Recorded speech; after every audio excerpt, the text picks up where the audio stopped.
Hi there. So I wanted to send you an updated piece of information about the new diversity requirement or the updated diversity requirements released from DFE on April 17th this year.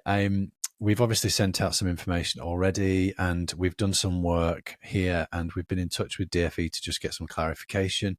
There was a number of people in touch with us saying that the instructions weren't clear to them at all, that they weren't sure whether it was compulsory or an advised addition, and how to actually add that information as well was something that was not clear at all to people. So we've done our usual work to try and make it so we're covering your back on that.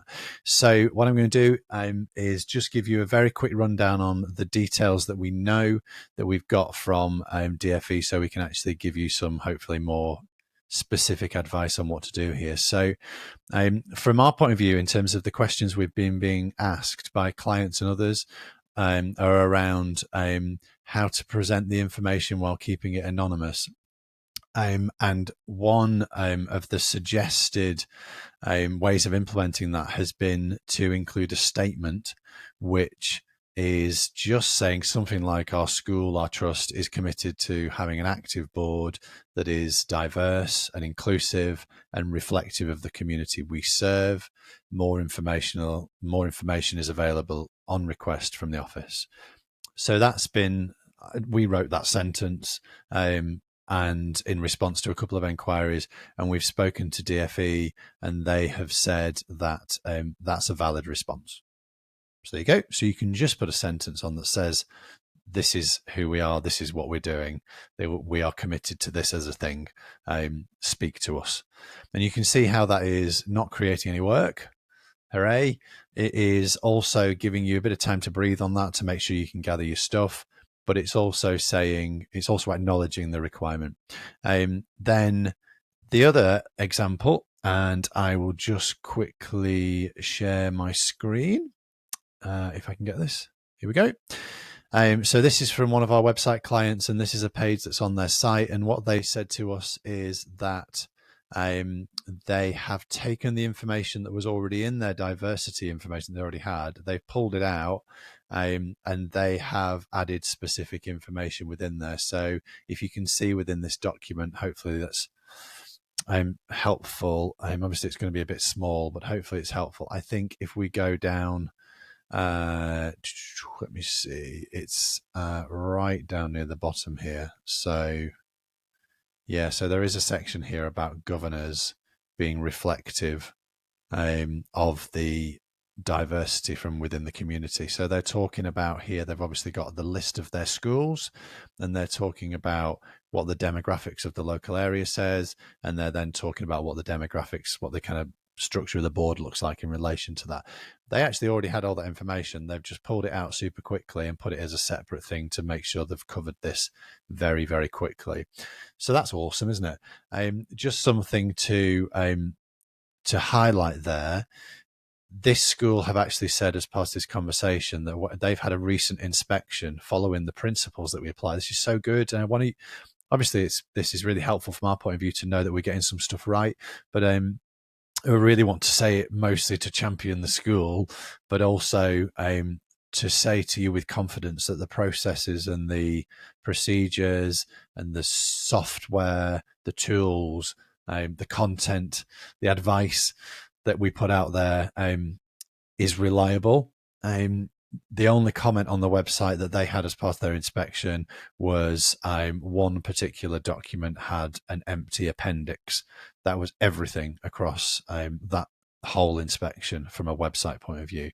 And they said that they were able to feel very confident about the website from a compliance point of view. And that is absolutely our goal. So when we're having these kind of conversations, when I'm having my phone calls and my emails back and forth with DFE, when we're trying to understand what the requirements mean, that's our goal. That's what we want, is for you to feel confident, for you to have peace of mind about it.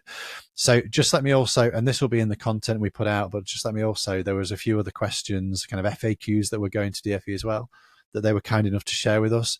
So one was, how can we encourage schools or trusts to collect board diversity data? the guidance is going to be promoted through regional directors' newsletters. It's going to go out to all trust and chair of trustees. So you're going to see this start to filter through more broadly very shortly if you haven't already seen any of that. So they are kind of pushing it. How are we asking schools and trusts to collect the data?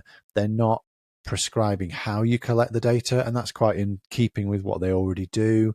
The Equality Act, the 2010 Equality Act, already asks schools to collect diversity data, and it already doesn't specify how you should.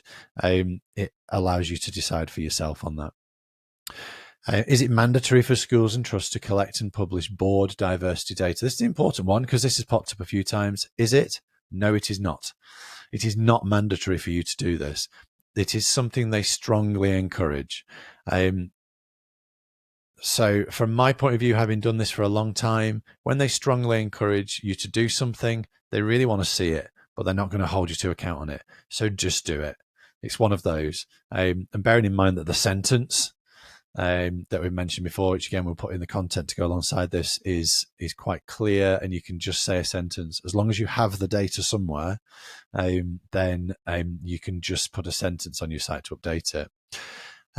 Are there any risks with schools and trusts collecting and publishing diversity data, not dating data, diversity data? And there's some specific risks associated with encouraging boards to publish their diversity data, because they might consist of just a small number of people, and it might be really easy to identify individuals. And that's why I really like the idea of, particularly for smaller schools, or for organizations that have small boards, that you keep that just to add a sentence and answer the question when you're asked. Please just make 100% sure you know how to get at that information quickly when you are asked, because you probably will be. Yeah, don't rely on, oh, I've covered it because I've put the sentence on. Make sure you have an answer to the question as quickly as possible as well. So let's see, they're recommending that trusts aggregate the information to help prevent identification of individuals from the published data. Yeah, so they've made a point as well of saying that board members can opt out of sharing their information. So they can opt out of sharing it, and they can opt out of it being publicized as well. So you see what's there. They can share it, but they can also say you're not allowed to share it on the website. So they are saying that it's absolutely fine for you to, particularly as a trust, to aggregate the information to make it so it sounds more generic across the trust. That's absolutely fine to do. So just in terms of the final response from DFE on this as well, both examples in terms of writing a sentence and doing the kind of table form that we showed you before in the document at the trust I mentioned, they're a valid response to the request. They appreciate that schools and trusts are taking the guidance on board for governing bodies to be more reflective of the communities that they serve. That's the goal here. Reading between the lines, that's very much what they're trying to achieve. They understand that there's specific risks associated with encouraging boards to publish that, especially as they can be small.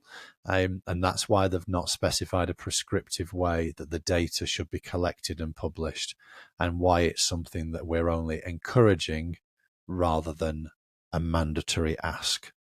Okay, so that's actually really helpful information. So as usual, that's us. Hopefully that's helpful. If you have any questions, please do let us know.